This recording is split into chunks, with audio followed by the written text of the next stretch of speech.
Ebola in Manhattan, the most densely populated metropolis in America. The infected New Yorker is a physician who treated patients in West Africa, and he just flew back through JFK Airport, clearing our supposedly newly enhanced Ebola screening process. So does this prove that screening doesn't work? And the only thing that will work is a travel ban from the Ebola outbreak region.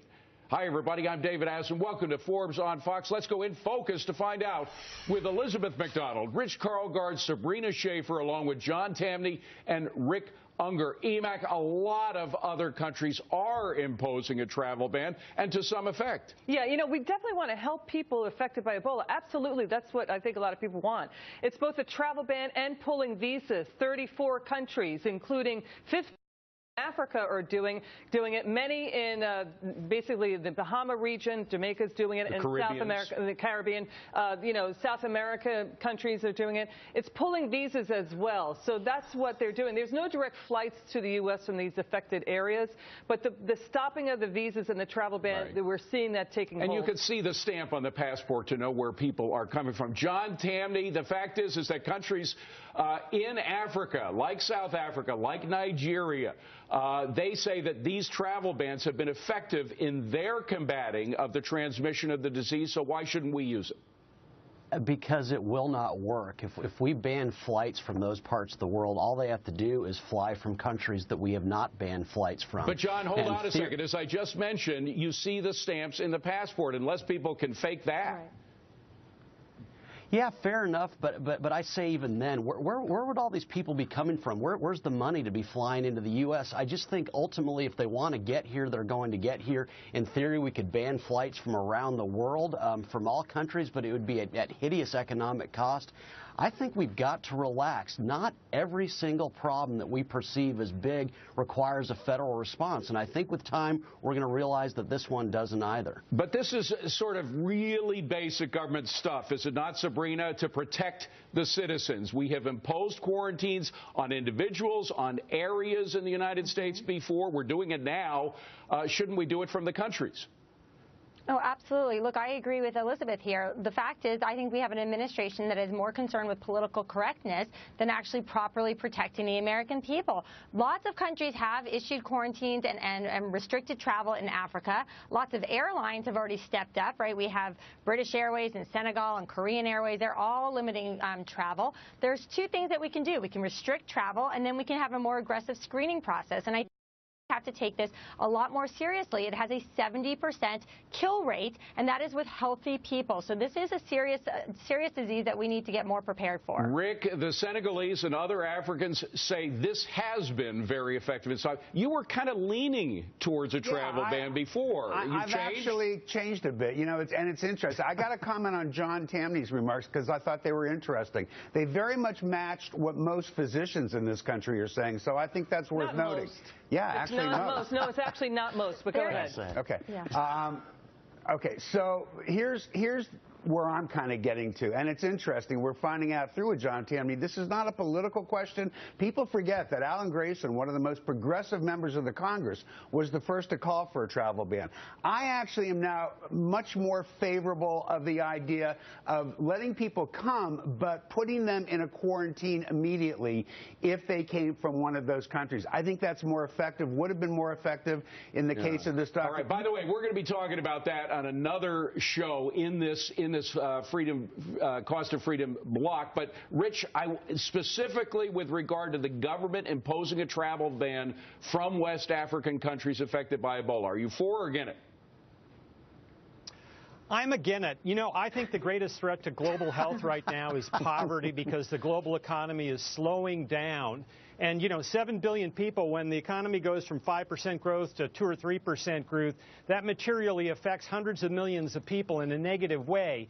And what we're doing when we send out this signal, I think it's an over-response to try to ban travel, is that we're sending panic out into the world where we don't need panic right now. It's the last thing we need right now. Okay, but EMAC, the point is, I agree with the lofty intentions of Rich, but the fact is that takes time to deal with economic things. This is something that is affecting us right now. This has to be immediately, does it not? Yeah, when you talk to the first responders, the doctors on the front line and the nurses on the front line, they're saying in the United States we are not prepared. The nurses union is saying that. Yep. They're saying do a travel ban or pull visas until we are prepared, to Sabrina's point.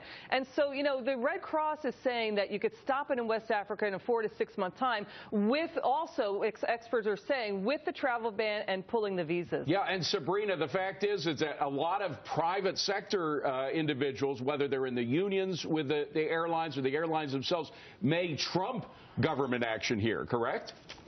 Well, that's absolutely the case. And look, I think that this word preparedness is the big one. I mean, I'm all against the culture of alarmism. You know that. I don't want hysteria. I don't want overreaction. But when I read that the National Center for Disease Preparedness at Columbia University is saying that we can keep this under control as long as we take the time necessary to make sure that we are prepared, that tells me that we need to buy us some time. We need to be more careful. We need to be more vigilant about who we're letting into the country right now. And John Tamny, you are rightly suspicious of government officials being able to handle these situations. Aren't you equally suspicious of claims by CDC and others in government that they could control this thing without a travel ban? Of course I'm skeptical, but I think that speaks to a broader point. Government responses to anything are incompetence and slow motion.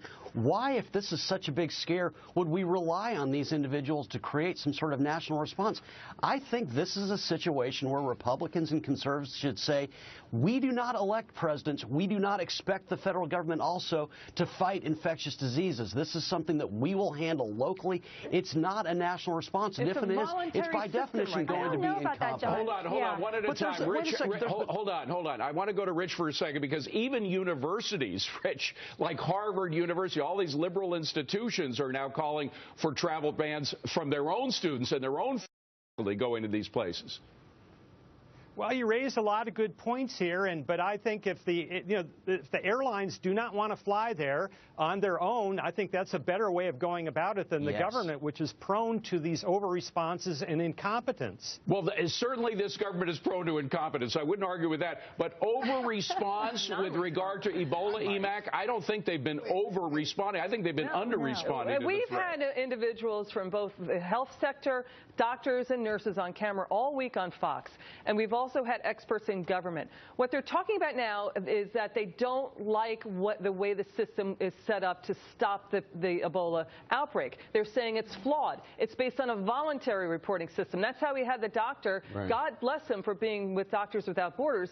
He came in voluntarily and reported voluntarily that he had a fever. How do you know that he's not infectious 10 minutes before his fever is there? There have been a lot of plaudits to this doctor saying, God bless him for doing the work he did, but shouldn't he have imposed his own? I mean, if a responsible doctor doesn't quarantine himself after having coming from an Ebola area, like this doctor apparently did not, doesn't that mean it's time for the government to step in? Well, you've already heard me say that I think it's a good idea that we do have the quarantine. But I do have to say this about the preparedness issue. We have come a long way since what happened in Dallas, and we have to acknowledge it. Look at the way Bellevue Hospital behaved in New York this past week when they came up with that one case of the doctor. Look at what's going on. He's going to survive. No one's going to get it. Hold on a second. There's something else, Sabrina, that has to be said here. We don't know exactly how many patients there are. Emory University down in Atlanta had a patient that was admitted. We're still not sure if that patient had Ebola.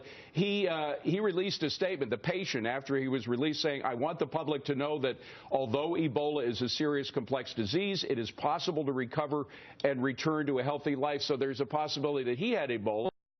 The public still doesn't know exactly the extent of this.